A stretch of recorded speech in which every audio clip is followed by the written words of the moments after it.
ल साथीहरू, आज चाहिँ हामीहरू सोसलको सर्ट क्वेसन्स र लङ क्वेसन्स कति लेख्नुपर्छ र कसरी लेख्नुपर्छ एससीमा भन्ने कुरा चाहिँ हेर्नेछौँ।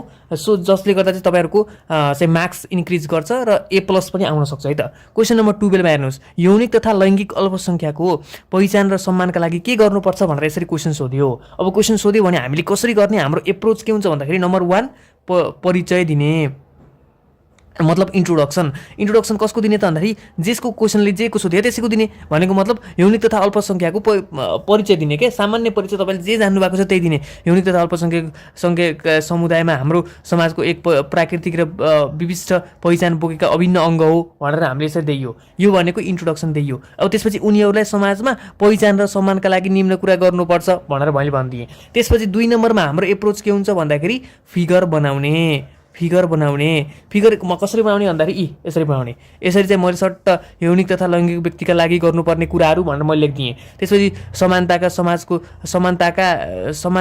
दृष्टिकोण भनेर लेखिदिएँ। एउटा राज्यको संरचनामा समावेशिता भनेर लेखिदिएँ। तेस्रोमा चाहिँ विचार र आत्मसम्मानको कदर। 4 नम्बरमा चाहिँ संवैधानिक र प्रतिनिधित्वको ग्यारेन्टी भनेर लेखिदिएँ। 4वटा लेख्ने हो यो, किन भन्दाखेरि सर्ट क्वेसन्समा तपाईँको 4 मार्क्समा आउँछ। त्यस कारण चाहिँ 4वटा बुँदा लेख्नै पर्छ। तपाईँहरूले 4वटा बुँदा लेख्ने। 4वटा बुँदा लेखिसकेपछि अब त्यसपछि के गर्ने त भन्दाखेरि अब यही बुँदालाई यहाँ सार्ने के यसरी सार्ने। समानताको सामाजिक दृष्टिकोण भनेर सारेँ। त्यसपछि यसलाई चाहिँ अन्डरलाइन गर्ने। अन्डरलाइन गरिसकेपछि यसलाई थोरै डिस्क्राइब गरिदिने, जे जान्नु भएको छ त्यही डिस्क्राइब गरिदिने। मैले त यति भन्छु कि तपाईँहरूको हेर्ने भनेको यति हेर्छ क्या, यो डिस्क्राइब भित्रको पनि हेर्दैन। त्यही भएर भित्र तपाईँले यही 4-5 चोटि लेख्दै पनि हुन्छ। त्यसो त नगर्नु होला हुन त होइन, त्यस्तो त नगर्नु होला। त्यही पनि तपाईँले जे जान्नु भएको छ त्यही लेख्नु क्या। अब यहाँ कसरी लेखेको छु मैले हेर्नुहोस् त, यौनिक तथा अल्पसङ्ख्यक व्यक्तिलाई समाजमा कुनै पनि भेदभाव सहजै स्वीकार बिना कुनै भेदभाव सहजै स्वीकार गरी समानताको मानवीय भावना विकास गर्नुपर्छ भनेर लेखिदिएँ। अनि 2 नम्बरमा राज्यको संरचनामा समावेशिता, यस्ता व्यक्तिलाई राज्यको हरेक नीति निर्माण गर्ने तहमा अवसर र उचित स्थान दिनुपर्छ भनेर लेखिदिएँ। 3 नम्बरमा विचार र आत्मसम्मानको कदर, उनीहरूलाई हरेक फरक विचार धारणा भावनाको कदर, उनीहरूको हरेक फरक विचार धारणा र भावनाको कदर गर्नुपर्छ भनेर लेखिदिएँ। ल हेर्नु साथीहरू, अब अन्त्यमा भनेर लेखिदिने। अब चाहिँ अन्त्यमा भनेको निष्कर्ष खण्ड। निष्कर्षमा चाहिँ कसरी लेख्ने, माथि उल्लिखित बुँदाहरू मार्फत हामीले यौनिक तथा लैङ्गिक अल्पसङ्ख्यक व्यक्तिलाई समाजमा पहिचान र उचित सम्मान गर्न सकिन्छ भनेर यसरी अन्त्यमा यो टक्क कन्क्लुड पोइन्ट हो क्या। यो भनेको कुन पोइन्ट हो अरे, कन्क्लुड पोइन्ट लेखिदिँदाखेरि के हुन्छ भन्दाखेरि सबै होल कन्क्लुजन भयो कि यो सबै तपाईँहरूको एन्सरको अहिले लेखेको एन्सरको चाहिँ होल कन्क्लुजन भयो। अब तपाईँको 4 मार्क्सको लागि सोसलमा सर्ट क्वेसन 4 मार्क्सको लागि कति लेख्न पर्छ त भन्दाखेरि चाहिँ अब यहाँ त अब थोरै भयो होला धेरै भयो होला, तर लेख्न चाहिँ तपाईँहरूले पर्ने हो भन्दाखेरि 1 पेज लेख्नै पर्छ, कम्पलसरी हो। 1 पेजबाट 1.5 पेजसम्म तपाईँहरूले लेख्न सक्नुहुन्छ है त।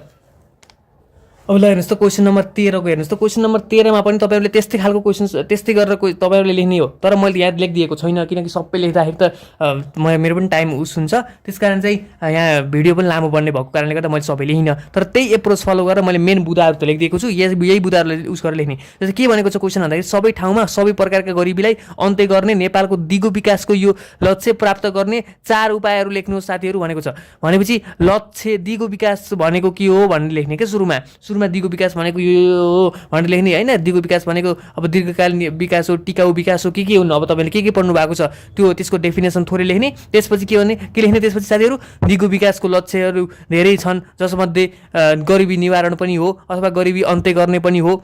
गरिबी अन्त्य कसरी गरिन्छ, गरिबी अन्त्य गर्नको लागि निम्न कुराहरू अपनाउन सकिन्छ भनेर लेख्ने। त्यसपछि तपाईँहरूले ठ्याक्कै त्यस्तै गरेर फिगर बनाएर औद्योगिकरण र रोजगारी सिर्जना भनेर लेख्ने, यसको डिस्क्राइब गर्ने। सिपमूलक तालिम र स्वरोजगार भनेर लेख्ने। योजनाबद्ध कार्यान्वयन र अनुगमन भनेर लेख्ने। कृषिको व्यवसायीकरण र आधुनिकीकरण भनेर 4वटा यसरी बुँदा लेखिसकेपछि यो एन्सर पनि सकियो।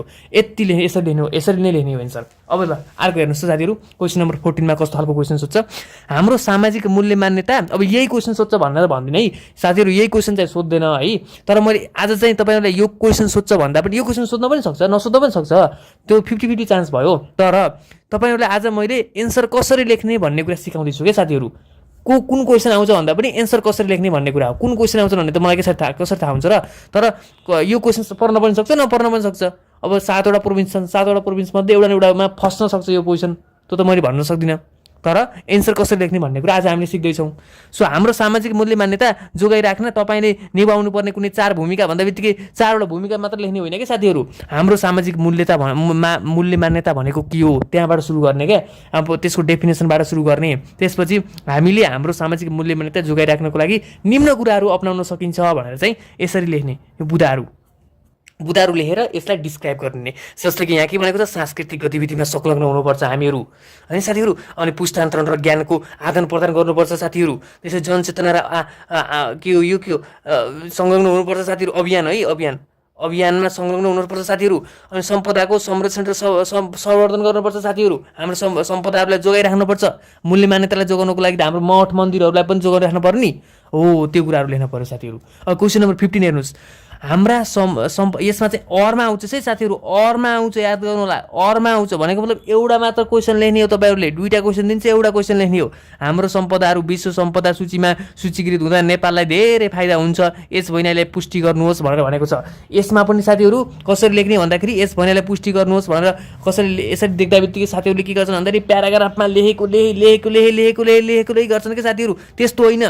अब हामीले लेख्ने भनेको कसरी भन्दाखेरि हाम्रा सम्पदाहरू भनेको के हो त्यो लेख्ने होइन सुरुमा। त्यसपछि नेपालमा भएका सम्पदाहरू के छन् त, तपाईँले के सम्पदाहरू पढ्नुभयो, लुम्बिनी पढ्नुभयो होला होइन, स्वयम्भूनाथ पढ्नुभयो होला, के पढ्नुभयो त्यो टक्क सबै लेखिदिने, सबै उदाहरणहरू भनेर टक्क सबै लेखिदिने। त्यसपछि के लेख्ने साथीहरू भन्दाखेरि जस्तो तल दिएका कुराहरूबाट फाइदा हुन्छ भनेर यो लेख्ने, अन्तर्राष्ट्रिय प्रतिष्ठानको विस्तार भनेर लेख्ने। त्यसपछि यसलाई डिस्क्राइब गरिदिने साथीहरू। अनि पर्यटनको सम्भावना बढ्छ नि त। पर्यटनहरू हाम्रो सम्पदाहरू विश्व सम्पदा सूचीमा उस भयो भने यसले चाहिँ पर्यटनको सम्भावनाहरू बढाउँछ, यसमा पर्यटकहरू घुम्न आउँछन् भनेर भन्ने। पर्यटकहरू घुम्न आइसकेपछि के हुन्छ साथीहरू, आर्थिक वृद्धि हुन्छ, होटेलहरू चल्छन्, व्यवसायहरू चल्छन्, मान्छेहरूले किन्छन्, होटेलहरू त्यही किसिमको चल्छ, मान्छेहरू टुरिस्ट गाइडहरू हुन्छ, आर्थिक वृद्धि हुन्छ साथीहरू। अनि पछि वातावरण र सांस्कृतिक सुरक्षा पनि हुन्छ साथीहरू। घुम्न आइसकेपछि पर्यटनहरू घुम्न आउँछन्, त्यहाँ मान्छेहरूले अब त्यहाँ चाहिँ सरसफाइ गर्ने कुराहरूदेखि लिएर त्यहाँ आर्थिक सांस्कृतिक सुरक्षा, वातावरणीय सुरक्षा सबै हुन्छ नि त साथीहरू। हो त्यसरी यसरी बुदागत रूपमा लेख्दै एक्सप्लेन गर्दै गर्ने के, बुझ्नुभयो नि। स्टेटमेन्ट यसरी दियो, यस भन्नाले पुष्टि गर्नुहोस् भनेर लेख्यो भन्दैमा तपाईँले प्याराग्राफ त्यस्तो होइन, बुझ्नुभयो नि। यसरी बुदा लेख्ने, डिस्क्राइब गर्ने। क्वेसन नम्बर 16 हेर्नुहोस् साथीहरू। तपाईँको विचारमा मानव बेचबिखनका प्रमुख कारणहरू के हुन् भनेर सोध्छ। अब आज पो यहाँ मानव बेचबिखन भनेर सोध्यो, भोलिको तपाईँको यसीको सोसलको इक्जाममा तपाईँको भ्रष्टाचार भनेर लेख्देला, घरेलु हिंसा भनेर लेख्देला, छुवाछुत भनेर लेख्देला। जस्तो सुकै सामाजिक समस्या आए पनि यी फिक्स्ड एन्सर्सहरू हुन्। जस्तै कि अशिक्षा होइन, शिक्षाको कमी, जनचेतनाको कमी भनेर लेख्न सक्नुहुन्छ। बेरोजगारी, चरम गरिबी, यस्ता कुराहरू त जुनसुकैमा पनि मिल्छ नि। यिन दुईटा बुदा त सामाजिक समस्याका कारणहरू, जुनसुकै सामाजिक समस्याको कारण सोधे पनि यिन दुईटा बुदा त चिप्काइदिनु साथीहरू। यी भनेका के हुन्, यी भनेका तपाईँहरूको रेडिमेड एन्सरहरू हुन् साथीहरू, बुझ्नुभयो नि। रेडिमेड एन्सर्सहरू यिन दुईटा हुन्। घरेलु हिंसा र पारिवारिक द्वन्द्व पनि यो पनि लगभग सबैमा मिल्छ। कमजोर सुरक्षा र खुला सिमाना पनि यो तपाईँको यसमा पनि यो चाहिँ कुनैमा छोडेर यो मिल्ने भयो साथीहरू। यसरी चाहिँ तपाईँहरू लेख्नुपर्छ। तर सुरुमा लेख्नुभन्दा अगाडि चाहिँ मानव बेचबिखन भनेको के हो त्यसबाट सुरु गर्ने साथीहरू, बुझ्नुभयो नि। अब हेर्ने क्वेसन नम्बर 17। मतदान हुनुभन्दा पहिले एउटा मतदाताले कुन प्रक्रिया पुरा गर्नुपर्छ भनेर भनेको छ। नामावलीमा दर्ता हुनु पर्यो सुरुमा त, त्यसपछि परिचय पत्रको सुनिश्चित हुनु पर्यो होइन, घोषणा पत्र र उम्मेदवारको अध्ययन गर्नु पर्यो। त्यसपछि अर्को भनेको यो के हो, यो मतदान शिक्षाको प्राप्ति हुनु पर्यो। मतदान गर्दाखेरि तपाईँहरूको होइन तपाईँहरूको मतदान बदर हुनु भएन, त्यसको लागि शिक्षा दिनु पर्यो नि त। कहाँ अब जस्तो कि एउटा यो चुनाव चिन्ह छ नि, यो चुनाव चिन्ह छ भने अब यसमा चाहिँ कहाँ हान्दाखेरि हाम्रो मतदान चाहिँ तपाईँको भ्यालिड हुन्छ, कहाँ उस गर्दाखेरि इनभ्यालिड हुन्छ, सदर हुन्छ, कहाँ हान्दाखेरि बदर हुन्छ, कहाँ भोट हाल्दाखेरि बदर हुन्छ भन्ने कुराको त्यो मतदानको शिक्षा दिनु पर्यो साथीहरू, शिक्षा प्राप्त हुनु पर्यो। त्यसपछि मात्र बल्ल मतदान गर्न सकिन्छ हामीले। अब हेर्नुहोस् क्वेसन नम्बर 18मा दक्षिण अमेरिका महादेश र नेपाल बीच पाइने कुनै दुईवटा समानताहरू लेख्नुहोस्। समानताहरू, पहाडी धरातलीय स्वरूपहरू त्यहाँ कस्तो छ, यहाँ पनि यो लगभग त्यस्तै छ। हावापानीको विविधता, नेपालमा हिमाल, पहाड, तराई, समशीतोष्ण हावापानीहरू, अनि त्यस्तै हावापानीहरू पढ्नु भएको छ नि तपाईँहरूले। हो त्यस्ता हावापानीहरू लगभग समानताहरू हुन्छन् साथीहरू। अब भिन्नता हेर्नुहोस्, गोलावर्तीय अवस्थिति अनि समृद्धि पहुँचको अवस्था भन्ने कुरा चाहिँ भिन्नतामा जाने भयो साथीहरू। क्वेसन नम्बर 19 हेर्नुहोस् है साथीहरू, नेपालको आर्थिक विकासमा सहयोग गर्ने कुनै दुई संयुक्त राष्ट्रिय सङ्घीय विस्तृत र संस्थाको नाम र तिनको योगदान प्रस्तुत गर्नुहोस् भनेर भनेको छ। यो तपाईँहरूले मजाले पढेर गर्ने।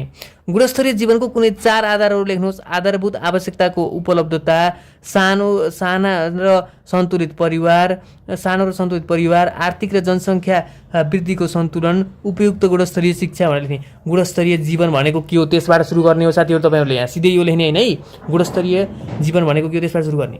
अब क्वेसन नम्बर 21 बाट तपाईँहरूको लागि के आउँछ भन्दाखेरि लङ क्वेसन आउँछ है साथीहरू, लङ क्वेसन।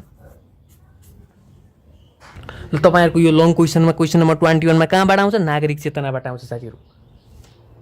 क्वेसन नम्बर 22 बाट कहाँ आउँछ? हाम्रो पृथ्वी भन्नेबाट आउँछ होइन। अनि यो अरमा दिन्छ है साथीहरू, यो अरमा।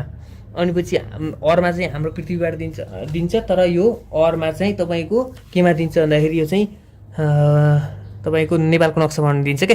क्वेसन नम्बर 23 मा चाहिँ हाम्रो विगतबाट दिन्छ। क्वेसन नम्बर 24 मा चाहिँ आर्थिक क्रियाकलापबाट दिन्छ।